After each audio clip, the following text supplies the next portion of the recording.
Assalamualaikum warahmatullahi wabarakatuh. Alhamdulillahi rabbil alamin. Wassalatu wassalamu ala ashrafil mursalin. Nabiyyina wa maulana Muhammadin wa ala alihi wa sahbihi ajma'in. Wa ashhadu an la ilaha illallah wahdahu la syarikalah. Wa ashhadu anna Muhammadan abduhu wa rasuluh. Salawatu rabbi wa salamu alaih. Wa ala alihi wa ashabihi. Wa man sara ala nahjihi wa stanna bisunnatihi ila yaumiddin. Alhamdulillah, puji syukur kita haturkan kehadirat Allah Subhanahu wa taala. Di kesempatan waktu duha ini kita bisa belajar bersama, dan yang akan kita bahas adalah fikih seputar masalah Ramadan.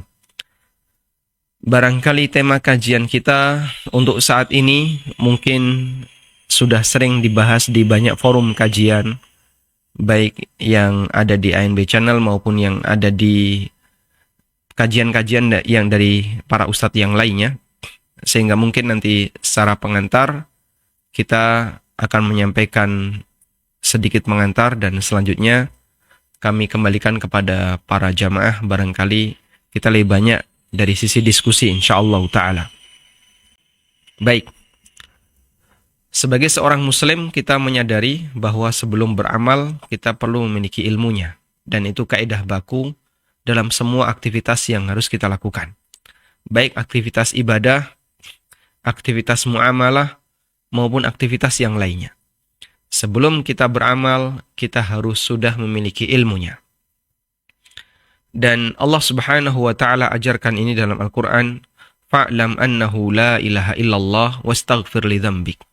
Ketahuilah sesungguhnya tidak ada Tuhan yang berhak disembah kecuali Allah. Sehingga ayat ini memberikan kita pelajaran bahwa dalam bertauhid saja kita harus memiliki ilmunya sebelum kita meyakini sesuatu. Termasuk juga dalam beramal, termasuk juga ketika kita bermuamalah, semuanya harus didasari dengan ilmu. Dan Imam Al-Bukhari rahimahullah menyebutkan, al-ilmu qabla al-qawli wal-amal. Seorang hamba harus berilmu terlebih dahulu sebelum dia berbicara dan sebelum dia beramal. Walhamdulillah, bagian dari semangat kaum muslimin ahlu sunnah yang menyadari akan arti penting ilmu, mereka selalu belajar. Dan kajian-kajian kita adalah kajian yang dipenuhi dengan dalil, kajian yang berdasarkan Al-Quran dan Sunnah insyaallah sesuai dengan pemahaman para sahabat. Kemudian terkait fikih puasa, kita paham bahwasanya puasa termasuk salah satu rukun Islam. Dan orang yang meninggalkan puasa dengan sengaja, para ulama berbeda pendapat apakah dia murtad ataukah tidak. Dan sebagaimana keterangan yang disampaikan oleh Al-Hafidh Ibnu Rajab, ada khilaf di antara para ulama terkait orang yang meninggalkan puasa dengan sengaja, dia nggak mau berpuasa, apakah termasuk orang yang keluar dari Islam ataukah belum sampai keluar dari Islam. Namun mereka sepakat bahwa meninggalkan puasa dengan sengaja tanpa uzur yang syar'i termasuk dosa yang sangat besar. Termasuk dosa yang sangat besar. Dan salah satu di antara yang menunjukkan bahwasanya meninggalkan puasa dengan sengaja tanpa uzur syar'i termasuk dosa yang sangat besar. Disebutkan dalam hadis yang sahih, Rasulullah sallallahu alaihi wasallam menceritakan mimpi beliau. Dan mimpi Nabi sallallahu alaihi wasallam adalah wahyu. Dalam mimpi itu Nabi sallallahu alaihi wasallam melihat berbagai macam kejadian-kejadian aneh. Di antara yang beliau saksikan, ada orang yang dijungkir. Kemudian mulutnya ini dirobek sampai belakang. Dia dijungkir dalam posisi kakinya itu ditusuk dan mulutnya dirobek sampai belakang, mengeluarkan darah. Lalu Nabi SAW bertanya, siapakah orang itu? Kemudian dijawab oleh malaikat, mereka adalah humul ladzina yuftirun qabla tahillata siyamihim. Mereka adalah orang yang makan minum, mengkonsumsi sesuatu sebelum waktu puasanya berakhir. Artinya sebelum maghrib. Sehingga jika ada orang yang membatalkan puasa tanpa alasan yang benar, hukumnya haram, dan mendapatkan ancaman semacam ini, apalagi orang yang dari awal dia sudah tidak ada keinginan untuk berpuasa. Dari awal dia sudah tidak ada keinginan untuk menjalankan puasa. Sehingga dari awal dia nggak mau puasa Ramadan. Dan cukup banyak kaum muslimin yang seperti ini. ABG-ABG yang dia merasa berat untuk berpuasa, dia nggak berpuasa. Para tukang-tukang, kemudian pekerja-pekerja berat, para kuli, mereka dari awal nggak puasa. Nggak punya keinginan untuk berpuasa. Padahal itu termasuk di antara dosa yang sangat besar. Karena itu kita sampaikan kepada kaum muslimin, jangan sampai tidak berpuasa. Lalu bagaimana dengan posisi mereka yang berada di pekerjaan yang berat, pekerjaan yang harus menguras banyak tenaga? Jawabannya, kita harus bisa mengatur kondisi. Sehingga kalau memang tidak memungkinkan untuk digabungkan antara puasa dengan bekerja, maka mana yang harus kita dahulukan? Puasanya ataukah kerjanya? Jawabannya, puasa. Terus berarti nanti nafkah untuk keluarga bagaimana? Maka perlu diatur dari awal. Sehingga mungkin dari awal dia harus sudah persiapan. Jatah untuk Ramadan sekian juta. Karena nanti selama Ramadan dia tidak bekerja. Nggak sanggup untuk bekerja dengan jadi kuli atau jadi tukang sepanjang Ramadan karena dia nggak kuat dengan suasana panas. Maka berarti dia harus sudah persiapan dari awal. Dia sisihkan tabungannya yang cukup untuk bekal nafkah selama 1 bulan. Setelah dia sisihkan, misalnya anggaplah dia dapat 2 juta. Sudah, angka ini aman. Taruh di rumah, begitu Sya'ban terakhir, dia kerja terakhir, setelah itu dia cuti selama 1 bulan lebih, hanya dengan mengandalkan uang 2 juta tadi. Sebagai tabungan dia selama awal Ramadan sampai akhir. Baik, itu pun kalau dia bukan termasuk orang yang miskin, yang berhak dapat zakat. Kalau dia orang miskin, dan berhak dapat zakat, maka dari tabungan yang dia punya, kalaupun kurang, dia berhak untuk meminta zakat. Saya terpaksa tidak bekerja selama Ramadan karena kondisi seperti ini, dan saya harus menafkahi keluarga, maka kemudian dia utarakan butuh dana zakat senilai sekian. Kewajiban bagi lembaga amil zakat yang mengetahui kondisi semacam ini tidak boleh menahan. Karena jika dia dipastikan termasuk mustahik, orang yang berhak dapat zakat, maka wajib bagi dia untuk diberi zakat. Walhamdulillah, sehingga sebenarnya kerjasama dalam Islam itu terwujud. Orang kaya bisa ngasih sesuatu kepada orang miskin, sebagai bantuan agar dia bisa beramal sepanjang bulan Ramadan. Namun kadang tawakal manusia yang lemah, sehingga pada saat dia menghadapi situasi semacam ini, kemudian dia merasa nggak sanggup, akhirnya dia nggak puasa, lebih milih kerja. Padahal yang seharusnya dia lakukan adalah dia harus bekerja dan tidak boleh meninggalkan, dia harus puasa dan tidak boleh meninggalkan puasa. Baik. Selanjutnya, terkait fikih puasa. Dalam kegiatan ibadah puasa, di sana ada syarat, ada rukun, dan ada pembatal puasa. Apa saja syarat puasa? Syarat puasa adalah kondisi yang harus dipenuhi sebelum melaksanakan puasa Ramadan. Di antara yang harus dipenuhi sebelum melaksanakan puasa Ramadan, 1, harus sudah masuk bulan Ramadan. Karena jika belum masuk bulan Ramadan, berarti belum masuk waktu. Dan dalam penetapan kapan tanggal 1 Ramadan, metode yang diajarkan Nabi SAW cukup jelas. Beliau mengatakan, sumu li ru'yatihi. Lakukanlah puasa karena kalian melihat hilal. Sumu li ru'yatihi wa aftiru li ru'yatihi. Lakukanlah puasa karena melihat hilal. Dan rayakan Idul Fitri karena melihat hilal. Sehingga acuannya adalah dengan melihat. Di negara kita ada 2 metode besar dalam penentuan kapan tanggal 1. Yang pertama adalah metode wujudul hilal, yang kedua metode ru'yatul hilal. Metode wujudul hilal ini menetapkan tanggal berdasarkan keberadaan hilal. Sehingga jika hilal sudah di atas garis istiwa, meskipun hanya 1 derajat, bahkan kurang dari 1 derajat, maka sudah ditetapkan telah masuk tanggal. Sudah? Kemudian metode yang kedua adalah metode ru'yatul hilal, yaitu dengan cara melihat. Jika nggak kelihatan, maka besok berarti Sya'ban digenapkan menjadi 30 hari. Dan selanjutnya tanggal 1-nya bergeser besoknya. Sehingga ketika tidak kelihatan, maka belum ditetapkan sebagai masuk tanggal 1. Baik.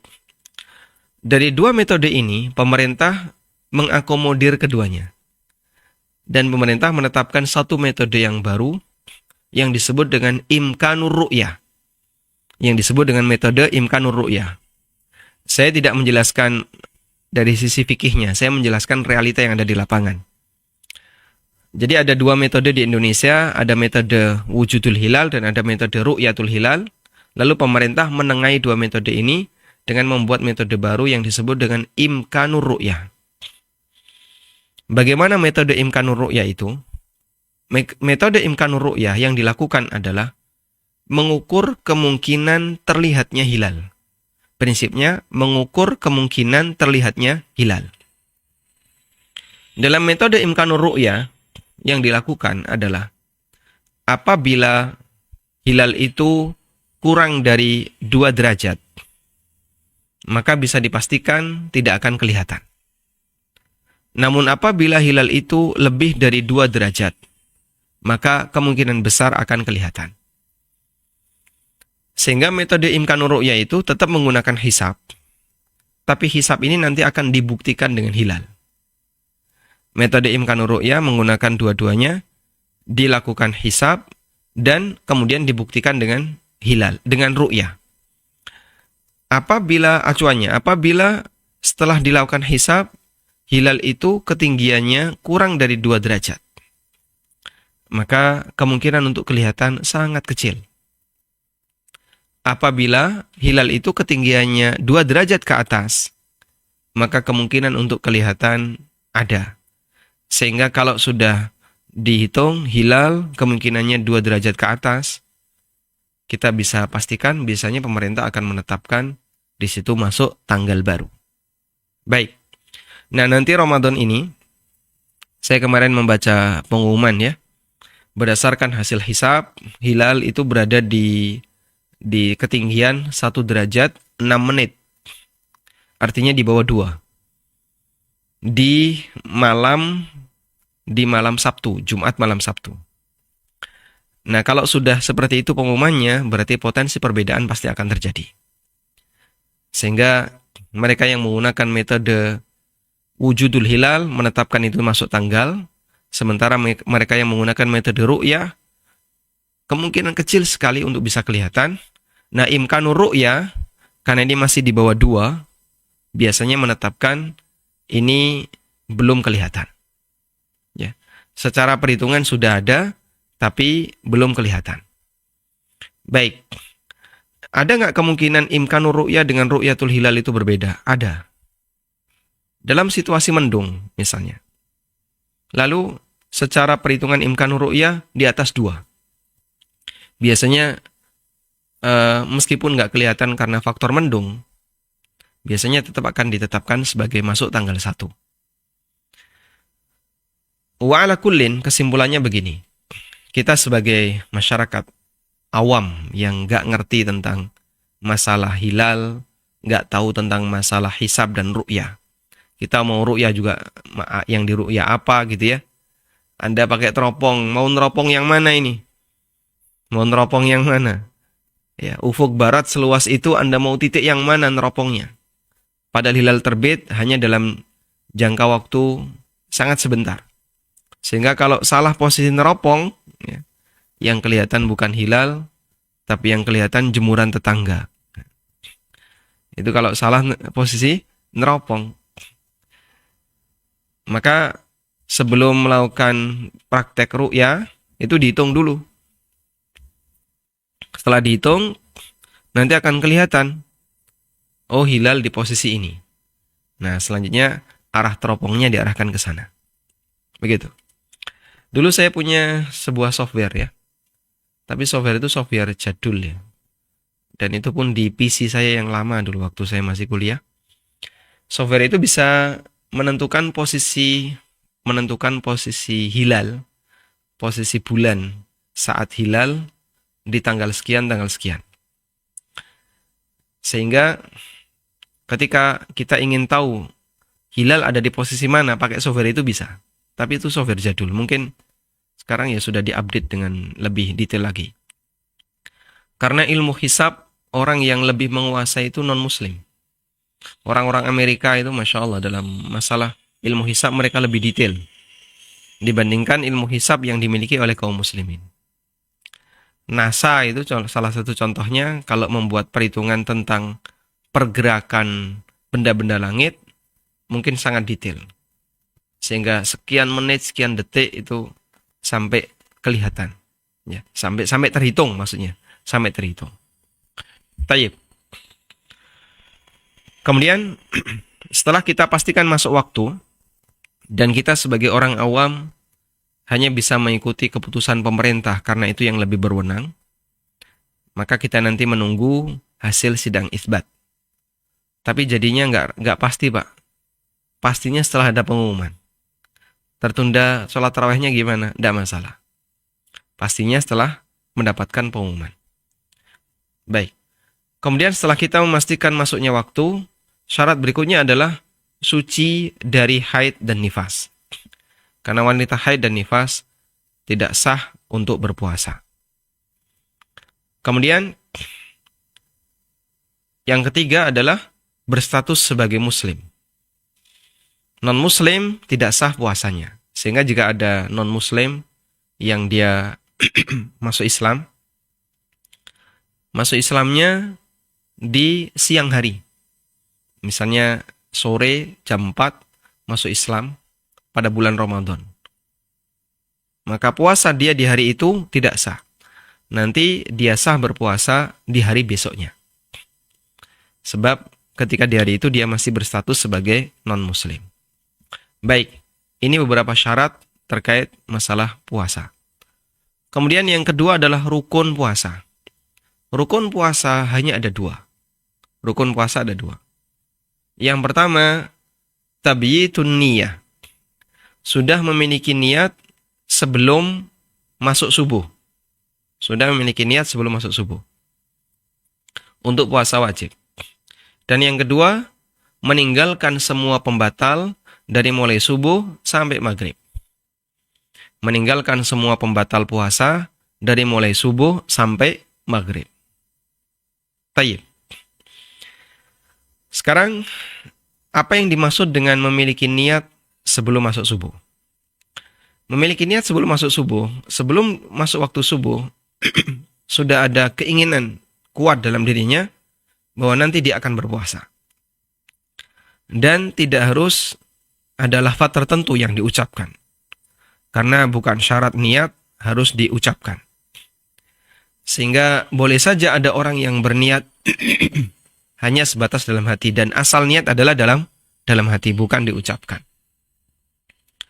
Karena itu ketika ada orang yang berniat, ada orang yang sahur maksud saya, ada orang yang sahur, kita sudah bisa pastikan dia pasti punya niat untuk berpuasa. Orang yang sholat raweh, lalu dia sahur, kita sudah bisa pastikan dia pasti berpuasa. Sehingga niat itu tidak perlu diucapkan. Dengan melihat indikator kegiatan yang dia lakukan, sudah menunjukkan bahwa dia berpuasa. Baik, ini 2 rukun puasa. Yang pertama apa tadi? Niat. Kemudian yang kedua adalah meninggalkan semua pembatal dari mulai subuh sampai maghrib. Selanjutnya, Lalu apa saja pembatal puasa? Pembatal puasa ada dua. Yang pertama adalah pembatal amal puasa. Pembatal amal puasa ada 4. Makan, minum, melakukan hubungan badan, dan muntah dengan sengaja. Pembatal puasa ada 4. Makan, minum, atau yang semakna dengan dua hal ini. Kemudian yang ketiga, melakukan hubungan badan. Dan yang keempat, atau yang semakna dengan melakukan hubungan badan adalah onani. Dan yang keempat adalah muntah dengan sengaja. Makan, minum, dan hubungan badan, kita paham semuanya. Lalu bagaimana dengan yang keempat? Muntah dengan sengaja. Muntah dengan sengaja, ini disebutkan dalam hadis Nabi SAW. Beliau SAW pernah bersabda, Man dhara'ahul qai'u fala yaqdi. Barang siapa yang muntah ketika puasa tanpa sengaja, nggak usah qadha. Wa man istaqa'a falyaqdi. Tapi siapa yang sengaja muntah, maka dia harus qadha. Man dhara'ahul qai'u fala yaqdi. Siapa yang terpaksa muntah ketika berpuasa. Misalnya ada orang yang nggak sahur, sehingga perutnya kosong, lalu dia melakukan safar, begitu naik kendaraan, dia muntah. Ini batal nggak puasanya? Jawabannya tidak. Yang kedua, ada orang yang sengaja muntah. Dia masukkan jarinya ke dalam mulutnya, sampai membuat dia muntah. Maka dia wajib untuk qadha. Wallahu a'lam. 4 ini ya. Kemudian kita beralih ke pembatal jenis yang kedua, yaitu pembatal pahala puasa. Pembatal pahala puasa ada 2. Yang pertama adalah semua perbuatan maksiat, baik besar maupun kecil, yang dilakukan oleh seorang hamba itu bisa menyebabkan pahala puasanya menjadi hilang. Ada yang hilang sebagian, ada yang hilang keseluruhan. Karena itu, semakin banyak maksiat yang dilakukan oleh seseorang ketika berpuasa, maka semakin banyak pahala yang hilang darinya. Ketika semakin banyak pahala yang hilang darinya, puasanya menjadi sangat tidak berkualitas. Dan ketika puasanya sangat tidak berkualitas, maka bisa jadi selesai Ramadan, dia masih membawa dosa. Dan Nabi SAW pernah menyebutkan dalam doa beliau, Raghma anfu rajulin dakhala alaihi Ramadan walam yughfar lahu. Celakalah orang yang dia memasuki bulan Ramadan sementara dosanya belum diampuni. Berarti selesai Ramadan orang ini masih meninggalkan dosa. Bukankah Ramadan bisa menyebabkan dosa-dosanya berguguran? Jawabannya betul. Tapi kenapa orang ini selesai Ramadan dia masih meninggalkan dosa? Karena puasanya sangat tidak berkualitas. Dia banyak berbuat maksiat di tengah ibadah puasa yang dia lakukan. Sehingga saat dia berbuat maksiat, maka dosa-dosa yang dia lakukan itu tidak hilang, bahkan karena puasanya nggak berkualitas, tidak bisa mengurangi kadar dosanya. Yang kedua, yang bisa membatalkan pahala puasa adalah semua aktivitas laghwun, tindakan yang sia-sia, yang nggak ada nilainya. Ya. Nabi SAW pernah mengatakan, Laisa siyamu minal akli wa syurbi, wa innamas siyamu minal lagwi wa rafath. Hakikat dari puasa bukanlah sebatas meninggalkan makan dan minum, tapi hakikat dari puasa adalah ketika orang itu meninggalkan al-lagwu wa rafath, tindakan sia-sia dan rafath, yaitu ucapan jorok, perbuatan yang jorok. Baik, ketika orang berpuasa dan dia banyak melakukan tindakan-tindakan lagwun. Misalnya apa, Pak? Puasa isinya cuma nge-game. Dari mulai pagi sampai sore cuma game aja. Ini dalam rangka untuk mengalihkan perhatian biar nggak lapar. Masya Allah. Ini anak ya pengecut banget. Saya sebut pengecut. Disuruh puasa segitu aja dia nggak sabaran. Ada model orang yang dia itu terlalu manja fisiknya. Manja fisik, pengecut dia. Sampaikan kepada anak-anak muda yang suka main game dengan alasan untuk mengalihkan perhatian biar nggak lapar. Ini karakter anak kecil. Anak kecil lapar nangis, lalu dikasih mainan sama orang tuanya. Biar dia nggak merasa lapar, mengalihkan perhatiannya. Yang sudah gede, udah usia SMP, SMA, masih kayak gitu, nggak ada bedanya dengan anak kecil. Lapar ya Pak, saya biar mengalihkan perhatian tak nge-game, Masya Allah. Kamu kalau lapar, nggak perlu pakai mengalihkan perhatian, ditahan saja. Beranikan diri untuk ditahan. Begitu ya, harus. Terus, ya jangan seperti anak kecil, dialihkan perhatiannya biar nggak terasa lapar. Itu karakter anak kecil. Maka, jangan beralasan dengan mengalihkan perhatian lapar, kemudian kita habiskan waktu puasa kita dengan full mainan. Kalau nggak nge-game, apalagi misalnya main kartu, main karambol, ya, skak. Apalagi kalau yang namanya bulan Ramadan, sudah yang namanya aneka mainan itu siap untuk digelar. Saya masih ingat dulu ya, waktu saya kecil. Ramadan itu kan sekolah libur. Begitu masuk Ramadan, Masya Allah, full mainan. Dari mulai karambol, main kartu, main skak, domino. Itu di satu pelataran itu, Masya Allah, anak-anak kumpul bareng. Dari mulai habis subuh sampai siang, nanti siang mereka pada kelekaran semuanya, terkapar tidur. Ya. Kemudian nanti sore main lagi. Full mainan. Dulu kan belum ada game. Ya.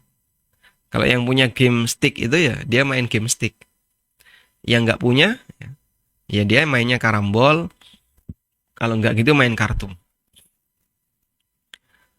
Ini apa-apaan. Dan pendidikan semacam ini dilakukan sejak kita kecil. Sampai sekarang wujud mainan itu dalam bentuk game online. Maka orang yang full dengan game, baik online maupun offline, dalam rangka untuk mengalihkan perhatian, ya sadari bahasanya dia menyia-nyiakan waktu melakukan tindakan lagwun yang itu bisa mengurangi kualitas puasanya. Karena itu, prinsip berpuasa adalah sebagaimana perkataan Jabir bin Abdullah radhiyallahu anhu.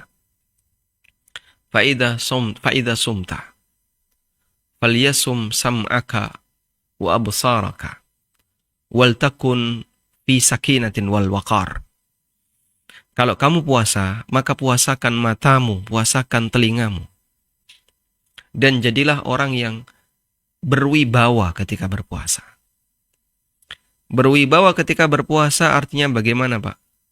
Artinya ketika berpuasa, seorang mukmin itu banyak meninggalkan maksiat. Dan ketika orang banyak meninggalkan maksiat, maka dia akan semakin terlihat berwibawa. Manusia yang banyak meninggalkan maksiat akan terlihat semakin berwibawa. Wibawa seorang mukmin ketika Ramadan adalah disebabkan karena dia banyak meninggalkan maksiat. Maka akan semakin nampak jati dirinya sebagai seorang mukmin yang sejati. Kawan-kawan yang berpuasa, dia seperti orang yang sedang bertapa. Meskipun dia masih bisa melakukan banyak aktivitas. Tapi dia menjadi orang yang berwibawa karena dia banyak meninggalkan perbuatan maksiat. Semoga Allah jadikan puasa kita puasa yang sukses.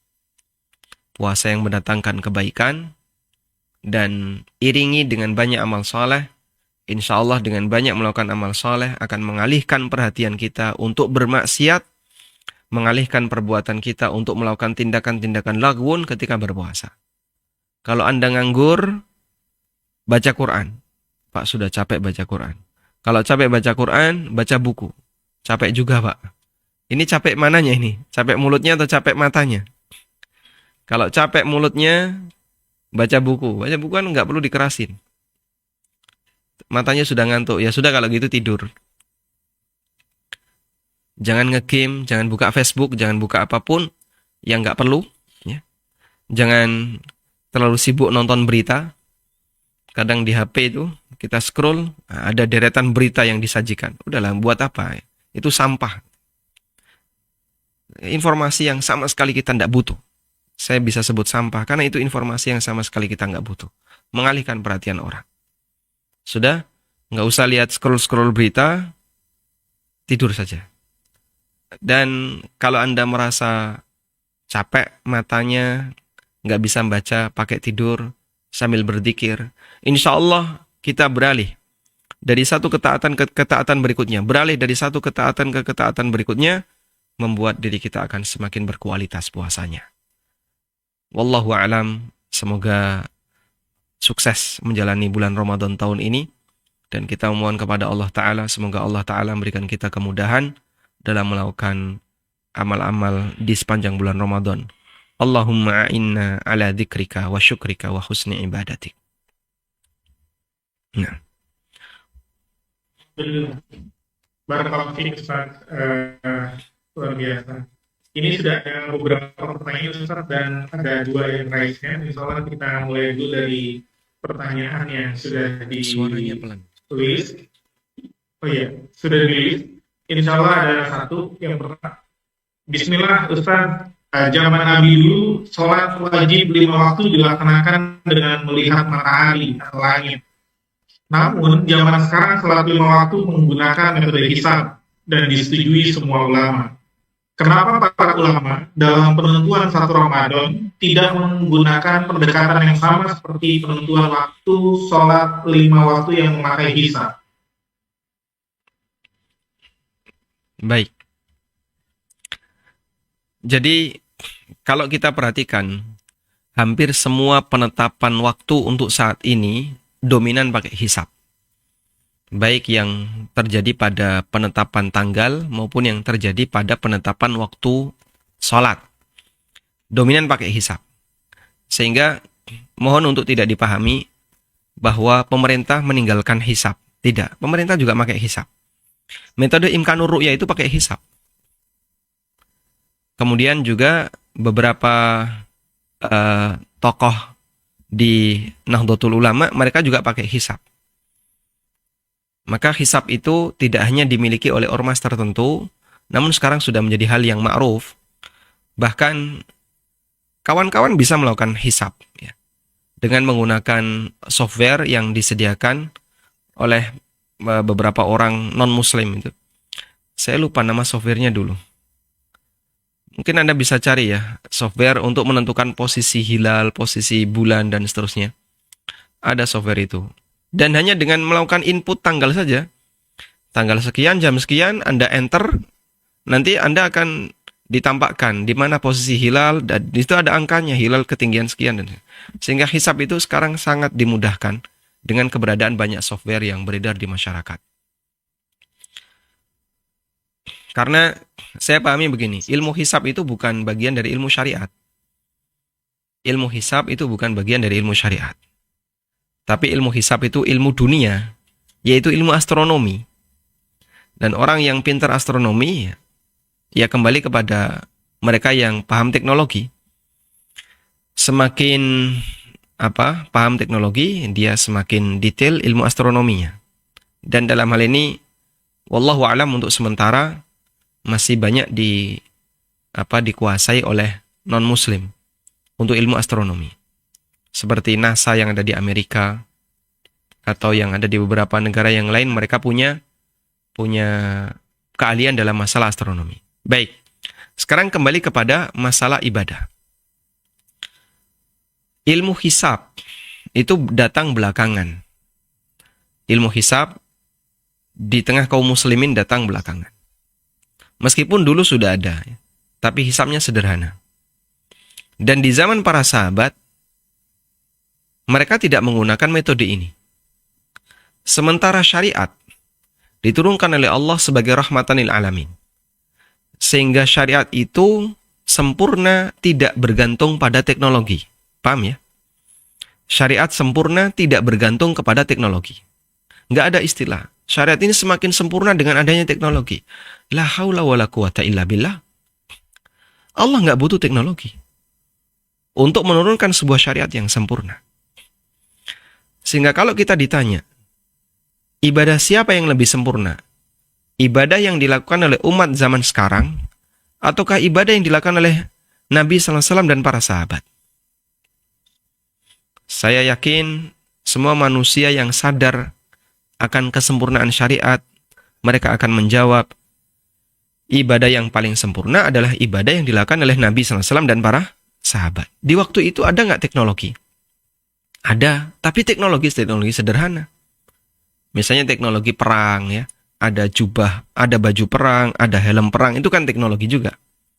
Ada alat panah yang sederhana, itu teknologi. Mereka sudah mengenal katrol untuk mengambil air, itu teknologi. Tapi jika dibandingkan dengan teknologi di zaman kita, ya jauh sekali selisihnya. Sudah? Selanjutnya, apakah kesempurnaan Islam bergantung kepada teknologi? Jawabannya tidak. Kalau kesempurnaan Islam bergantung kepada teknologi, berarti agama orang sekarang lebih sempurna dibandingkan orang dulu. Nabi SAW adalah orang yang paling sempurna menjalankan agamanya. Demikian pula para sahabat. Apa buktinya? Mereka dijamin oleh Allah masuk surga. Amalnya diterima oleh Allah Ta'ala. Allah katakan tentang mereka, radhiyallahu anhum wa radu'an. Sedangkan amal Muslim zaman belakangan, adakah jaminan itu? Tidak ada. Inti ibadah adalah Allah ridho. Ketika Allah sudah ridho, dan pernyataan itu Allah sebutkan dalam Al-Quran ketika memuji para sahabat, berarti ibadah sahabat diterima. Bahkan Allah jadikan sebagai standar dalam melaksanakan ketaatan kepadanya. Fa'in amanu, Allah berfirman, fa'in amanu bimithli ma amantum bihi faqad ihtadaw. Kalau mereka beriman sebagaimana imannya kalian, wahai para sahabat, mereka dapat petunjuk. Sehingga yang sempurna ada di mana? Ada di Nabi SAW dan para sahabat. Maka kita sebagai orang belakangan ikuti mereka. Sudah? Lalu bagaimana metode mereka dalam menetapkan tanggal dan seterusnya? Awalnya ru'yah. Mereka hanya menggunakan ru'yah. Kemudian muncul belakangan orang lebih banyak menggunakan hisab. Apakah kemudian perbuatan orang belakang bisa kita jadikan untuk dalil orang di masa silam? Ini kebalik. Ini metode berpikir yang kebalik. Idealnya itu ada di masa silam, bukan ada di masa belakang. Nah, di masa belakang itu karena faktor yang lain. Orang merasa sulit, kan pertanyaannya, penyebabnya itu. Orang merasa sulit kalau melihat ru'yah, kalau menggunakan ru'yah. Maka mereka menggunakan metode yang lebih mudah menurut mereka, yaitu hisab. Paham ya? Sehingga kalau tetap komitmen meniru orang di belakang, orang di masa silam, maka seharusnya ru'yah terus. Cuman kan mereka merasa kesulitan. Akhirnya berubah jadi hisab di posisi tertentu, terutama untuk menghitung pergeseran matahari dalam rangka menentukan waktu sholat. Dipahami di sini? Sehingga yang menggunakan hisab di sini jangan sebut lebih sempurna dibandingkan yang menggunakan ru'yah di masa silam. Sebab kesempurnaan itu ada di masa silam, bukan di masa sekarang. Nah, kalaupun di masa sekarang menggunakan hisab, itu karena faktor mereka merasa sulit ketika pakai ru'yah. Sehingga ketika faktornya adalah merasa sulit, kembali kepada pertanyaan, apakah merasa sulit itu ditoleransi ataukah tidak? Paham ya? Merasa sulit ini ditoleransi ataukah tidak? Ada yang kemudian memberikan toleransi. Ditoleransi. Baik untuk urusan penetapan waktu sholat maupun untuk urusan penetapan tanggal. Ada yang mengatakan ditoleransi untuk penetapan waktu sholat tapi tidak ditoleransi untuk penetapan tanggal. Karena yang ini masih memungkinkan pakai ru'yah. Paham di sini jemaah? Maka penggunaan hisab di situ karena faktor lain, bukan karena masalah kesempurnaan. Sehingga kalau pertanyaannya, Kenapa di sini diterima, yang di sini tidak diterima? Ya, karena pertimbangan tadi. Ru'ya itu bagi sebagian orang di masa sekarang merasa sulit. Akhirnya mereka beralih ke hisab. Nah, ketika mereka beralih ke hisab, sudah? Faktornya adalah karena merasa sulit. Nah, muncul pertanyaan, apakah di sini ditoleransi ataukah tidak? Pertimbangan itu kemudian muncul dua pendapat. Ada yang mengatakan ditoleransi dua-duanya, baik dalam penetapan waktu sholat maupun dalam penetapan tanggal, dan ada yang mengatakan ditoleransi untuk penetapan sholat karena 5 waktu itu rumit, dan tidak ditoleransi untuk penetapan tanggal, sebab ini dilakukan hanya di momen tertentu. Kemudian terbukti untuk penetapan waktu sholat dengan hisab mereka berbeda pendapat. Waktu subuh kan mereka beda pendapat. Depak jam sekian masuk subuh. Kemudian Muhammadiyah ada toleransi sekian menit. Kemudian ahli hisab di Universitas Islam Indonesia UII Yogyakarta juga beda pendapat lagi. Mereka punya metode yang berbeda. Selisihnya ada. Kalau tidak salah sekitar 10 menit atau berapa gitu. Ada selisih waktu. Padahal semuanya hisab. Semuanya hisab. Tapi ada perbedaan pendapat. Kemudian waktu sholat duhur, saya pernah melihat, ya, dibuktikan dengan bayangan. Sudah adzan. Bahkan sudah qomat. Tapi bayangan belum geser. Karena duhur itu, kalau tidak salah itu sekitar bulan Desember, ya. Bulan Desember berarti posisi bayangan berada di utara, matahari di selatan. Duhur itu adalah ketika bayangan sudah serong ke arah timur dikit. Sudah serong ke arah timur. Ketika bayangan sudah serong ke arah timur, berarti sudah masuk waktu duhur. Nah, di situ sudah selesai sholat, tapi bayangan masih lurus. Dan itu pakai metode hisab. Sehingga kok kayaknya ini melaksanakan sholat sebelum masuk waktu duhur jadinya. Melaksanakan sholat sebelum masuk waktu duhur. Mungkin Anda bisa buktikan dengan cara yang ringan. Karena melihat bayangan yang paling gampang ya waktu duhur itu. Baik. Sehingga kesimpulannya dalam hal ini, jika ada pertanyaan, kenapa ulama memakai hisab ketika ketika menetapkan waktu sholat, kok itu tidak dipakai saat menetapkan waktu tanggal? Kembali kepada tadi, alasan kenapa hisab adalah repot, merasa sulit kalau pakai ru'yah. Nah, merasa sulit itu ada yang ditoleransi, ada yang tidak ditoleransi. Wallahu a'lam.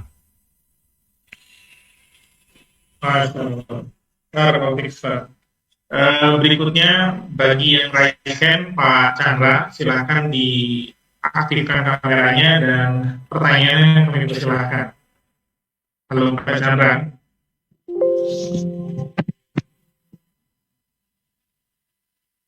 Baik, silakan Pak. Di-unmute dulu Pak.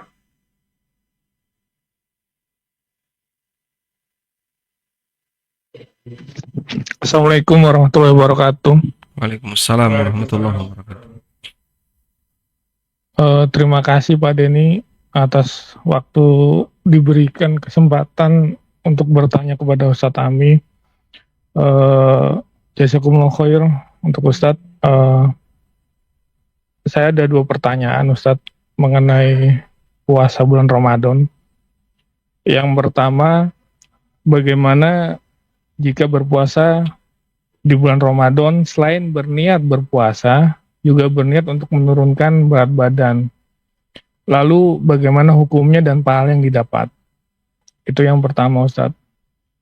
Lalu yang kedua, bagaimana hukumnya ketika melihat lawan jenis yang terlihat auratnya, dan itu sebenarnya termasuk bagian zina mata, yang dimana melihat rambut ataupun bagian lainnya yang termasuk bagian zina mata ketika sedang berpuasa di bulan Ramadan.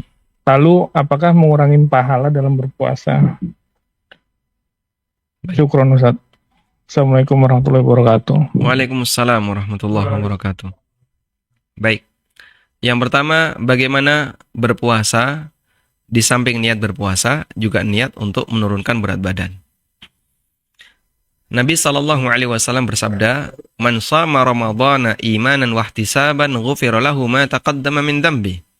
Barang siapa yang berpuasa Ramadan didasari karena iman dan didasari ihtisab, maka dosa-dosanya akan diampuni. Yang dimaksud dengan didasari iman adalah meyakini bahwa ibadah puasa yang dia lakukan ini adalah ibadah wajib karena diperintahkan oleh Allah. Sehingga dia berpuasa karena mengimani firman Allah di surat Al-Baqarah ayat 183, "Ya ayyuhalladzina amanu kutiba alaikumussyam." Hadirkan perasaan semacam ini pada saat Anda berpuasa. Anda berpuasa karena saya mengimani firman Allah, "Ya ayyuhalladzina amanu kutiba alaikumussyam kama kutiba alal ladzina min qablikum" sampai akhir ayat. Kemudian yang dimaksud dengan ihtisab. Ihtisab artinya mengharap pahala dari Allah. Mengharap pahala dari Allah yang dimaksud di sini adalah ketika dia berpuasa, dia bisa menghayati ibadah puasa yang dia lakukan. Sehingga saat dia berpuasa, dia meyakini Allah akan memberikan pahala untuk saya. Meskipun saya lapar, saya haus, saya lemes, saya jadi kurang semangat, tapi penuh keyakinan dalam hatinya. Semuanya nanti akan digantikan pahala oleh Allah Subhanahu wa Ta'ala. Itulah bentuk ihtisab. Semakin besar harapan pahala itu, semakin besar pula pahala yang akan diberikan oleh Allah. Karena ihtisab ini menentukan kualitas dari pahala yang didapatkan oleh seorang hamba. Maka dengan niat ihtisab, seorang hamba itu akan siap untuk menjalani aneka tantangan sepanjang dia berpuasa. Menjalani semua resiko sepanjang dia berpuasa. Resiko lapar, resiko kehausan, resiko lemes, resiko jadi kurang semangat dalam melakukan kerja karena lemes misalnya. Dia akan siap menjalani semua resiko itu. Saya ketika puasa itu punya kondisi over saliva. Ludahnya itu keluar terus. Itu ketika puasa. Kemudian ada juga beberapa orang yang ketika berpuasa, dia kalau sudah masuk zuhur gemeteran. Beberapa orang ketika berpuasa, kadang dia indranya jadi berkurang. Matanya blawur. Ya. Saya ketemu orang ketika berpuasa itu, katanya gemeteran, kemudian matanya blawur. Intinya fisiknya sudah mulai melemah. Tapi dia tetap laksanakan puasa itu dengan semangat. Dan dia siap untuk menerima semua resiko itu. Dengan didasari keyakinan bahwa nanti Allah akan kasih pahala. Baik. Namun ada sebagian orang yang ketika berpuasa sambil punya niat untuk meringankan berat badan. Insya Allah kalau niat utamanya tetap ibadah, tetap sah sebagai ibadah dan dia dapat pahala. Sedangkan niat menurunkan berat badan, ya, semoga itu tercapai dan itu insya Allah tidak sampai merusak dari niat puasanya. Namun apakah nanti berhasil ataukah makin berat, wallahu alam, ya. Bisa jadi rencana berbeda dengan hasil. Ada banyak orang yang berpuasa karena dia nggak kontrol ketika berbuka dan sahur, selesai Ramadan tambah berat. Selesai Ramadan tambah gembrot. Baik, kemudian yang kedua, ketika melihat aurat lawan jenis, apakah itu bisa menurunkan pahala puasa kita? Jawabannya betul. Karena ini bagian dari maksiat. Maka kita diperintahkan untuk mengalihkan pandangan. Tapi Pak, itu di jalan. Kalau saya merem bahaya. Ya tidak harus merem. Jika Anda di posisi sebagai penumpang, mungkin Anda lebih ringan. Tapi kalau Anda adalah seorang driver, ya tinggal lihat, fokuskan pandangan ke pandangan yang lain yang kira-kira tidak berisi maksiat. Kalau melihat rambut, ya nanti difokuskan ke mana? Ke helm orang lain misalnya, ya. Biar nggak lihat aurat wanita yang ada di depan kita. Intinya Allah Maha tahu kemana arah mata kita ketika memandang. Dan saat kita memandang aurat, kemudian ada unsur menikmati, maka jadinya zina mata. Dan itu bisa mengurangi kadar dari pahala puasa kita. Maka kami sarankan, kalau nggak perlu keluar rumah, jangan keluar rumah. potensi maksiat di luar rumah lebih besar daripada di dalam rumah.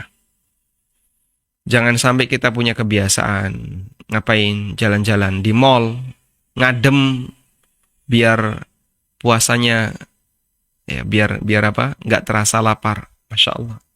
Ini seperti tadi anak kecil tadi ya, mengalihkan lapar dengan cara bermain. Ya, ini pengecut banget orang kayak gini. Disuruh lapar sebentar aja kok nggak mau. Padahal dia lapar cuma berapa lama? Itu nggak mau dia. Dia ini tipe orang yang pengecut. Padahal badannya gede, masih muda, masih SMA atau masih mahasiswa. Disuruh lapar sebentar aja kok nggak mau. Ya, orang pengecut kayak gini. Kalau ketemu orang seperti ini, jangan jadikan karyawan dia. Ini dikasih tantangan dia nggak mau. Tantangan sebentar, cuman lapar, kehausan sebentar. Sudah ditahan. Jangan pengecut, ya. Ditahan dan jangan seperti model anak kecil mengalihkan perhatian. Jalan-jalan di mall. Cuci mata dengan dosa. Atau ngabuburit. Atau kadang duduk pinggir jalan sambil nyalakan petasan. Subhanallah. Semua itu bisa menyebabkan pahala puasanya jadi hilang. Sangat tidak berkualitas. Wallahu a'lam. Alhamdulillah. Baik, Ustaz. Ini pertanyaan terakhir kita untuk kajian kali ini, Ustaz. Assalamualaikum, Ustaz. Izin bertanya. Istri anak sedang masa menyusui. Apabila istri anak kurang asupan ASI untuk anak, apa boleh meninggalkan puasa? Syukran, Ustaz. Anaknya usia berapa? Tidak disebutkan di sini, Ustaz. Kalau masih ada nutrisi lain untuk anak, misalnya dia bisa dikasih makan ya, atau dikasih susu sambung, maka pertahankan itu agar ibunya tetap bisa berpuasa. Karena meskipun orang yang menyusui, dia boleh tidak berpuasa dengan alasan khawatir terhadap kondisi anak, atau alasan khawatir terhadap kondisi ibu. Dia boleh tidak berpuasa, nanti dia wajib untuk qadha. Namun berpuasa lebih baik. Allah Ta'ala berfirman, wa antasumu khairul lakum. Kalian berpuasa itu lebih baik bagi kalian. Musafir itu boleh tidak berpuasa, tapi berpuasa lebih baik selama tidak mengganggu aktivitas safarnya. Orang sakit yang menyebabkan dia merasa berat kalau puasa, dia boleh tidak berpuasa. Tapi ketika dia berpuasa dan dia tahan dan tidak sampai menyebabkan kematian atau pingsan atau sakitnya semakin parah, maka nanti kondisinya lebih baik, puasa itu lebih baik. Karena satu, amal ibadah yang dilakukan tepat waktu lebih baik daripada tertunda. Dua, puasa yang dilaksanakan di bulan Ramadan lebih baik daripada qadha di luar bulan Ramadan. Sebab Ramadan itu waktu yang istimewa. Yang ketiga, Allah Ta'ala menyatakan dalam Al-Quran, wa antasumu khairul lakum. Puasa lebih baik bagi kalian. Berpuasa lebih baik bagi kalian. Sehingga selagi masih bisa puasa, pertahankan puasa. Maka kami sarankan, musafir yang dia boleh tidak berpuasa, lebih baik Anda berpuasa. Selama tidak mengganggu kegiatan safarnya ketika Anda berpuasa. Anda sakit yang masih bisa tahan dengan berpuasa, silakan berpuasa. Selama tidak memperparah sakit Anda ketika Anda berpuasa, tidak membahayakan diri Anda. Wanita hamil atau menyusui, selama masih memungkinkan untuk berpuasa, silakan berpuasa. Sehingga tinggal mengatur kondisi. Misalnya ketika sahur banyak minum asam folat. Atau untuk ibu-ibu yang menyusui ketika sahur minum booster ASI yang lebih banyak banyak makan kurma, pakai jus kurma. Insya Allah dia punya nutrisi yang jaraknya lebih panjang. Para ulama menyebutkan atau bukan ulama ini ya, analisis sebagian orang yang paham tentang masalah nutrisi. Jadi binatang padang pasir itu mengkonsumsi kurma. Seperti unta, ya, itu mengkonsumsi kurma. Makanya dulu kotoran onta itu adalah biji kurma. Dia bisa tahan dalam tempo yang lama untuk berjalan. Di samping dia juga punya kantong air dalam dirinya. Tapi binatang hutan tropis, ya, itu mereka mengkonsumsi dedaunan, jangkanya lebih pendek. Ya. Seperti kambing dan seterusnya. Maka dia harus makan terus. Kambing, sapi itu kan makan terus, ngunyah terus. Nah, ternyata karakternya seperti itu. Baik. Maka Anda kalau ingin bisa punya ketahanan nutrisi dalam diri, dalam fisik Anda, pakai jus kurma atau makan kurma. Pertahankan sebaik mungkin, kalau bisa puasa silahkan puasa. Sebab Allah berfirman, wa antasumu khairul lakum. Kalian berpuasa lebih baik daripada tidak berpuasa kemudian nanti diqadha di luar Ramadan. Wallahu ta'ala alam. Demikian yang bisa kita sampaikan. Semoga menjadi kajian yang bermanfaat. Wa sallallahu ala nabiyyina Muhammadin wa ala alihi wa sahbihi wa sallam. Wa akhiru da'wana anilhamdulillahi rabbil alamin. Subhanakallahumma wa bihamdika. Asyhadu an la ilaha illa anta astaghfiruka wa atubu ilaik. Wassalamualaikum warahmatullahi wabarakatuh.